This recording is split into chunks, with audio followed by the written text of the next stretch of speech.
Alright, we're going for the next cut. This is the next log that we're getting ready to put on. The bark is not as glued. You can see the paths that the critters, in this case termites, have carved on the surface, and you can see the physical remnant of the bugs that have eaten the cambrium and xylem. As we move up here to the front, I've left the bark on in order to keep the tree clean, and at the distal end I've left the bark on down here also, again to keep the tree cleaner. I will brush it off and I will hit it with the hose to get the dirt off of it before I start cutting to save the blade.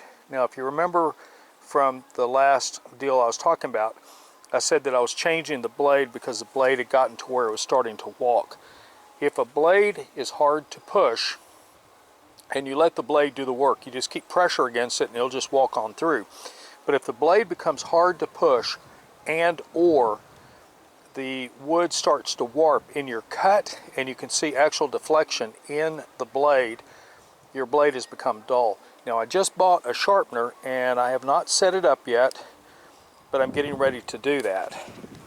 And there's a little hunter wasp which I was going to try to photograph for you because, where is he? They eat the stuff that's inside this tree, and he was hunting. It's getting to be fall, so food is hard to come by. In a cave in the hills, he dwelt alone, for meat was hard to come by. Up come Tom with his big boots on, said he to Troll, "What is yon? For it looks like the shin of my Uncle Tim, that should be lying in the graveyard. For many a year Tim's been gone, as I thought he were lying in the graveyard."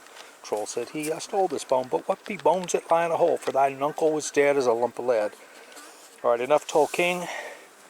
Let's get this loaded. Let's get it shaved the rest of the way, and let's see what kind of boards we can get out of it.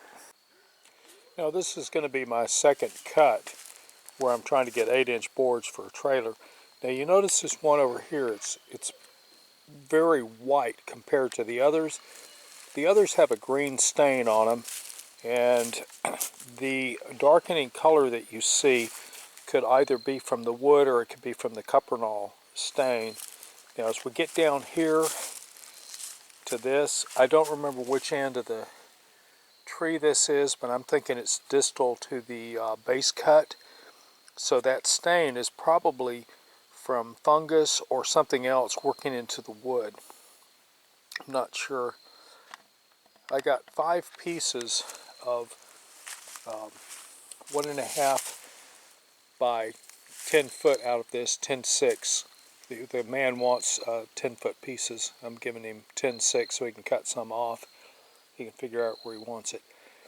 3 here, 2 right here, 1 on the top that's been cuprinoled, and then this one that's really white because it's not got the cuprinol on it. So altogether right now I have 9 pieces. I need 1 more to cut, so he'll have his 10. He wanted 8-inch wide, and I'm going to give him 8.5, and I'm going to calculate what 8-inch would come out to, and I'm going to cut the number 10 piece so that that piece will give him his proper width at 8.5 or 8 times 10, and then but this is going to be 8.5. So I'll calculate all that out and I'll cut the last piece. But anyway, this came out pretty good. The next piece I'll be cutting, I'm going to be cutting the piece for the Brigantine to continue filming the adventures of Stickman, where Oakwood is going to be sending the ship out to get wonderful things. Also look forward for Savakovich Makar doing his deal with the sled, and we will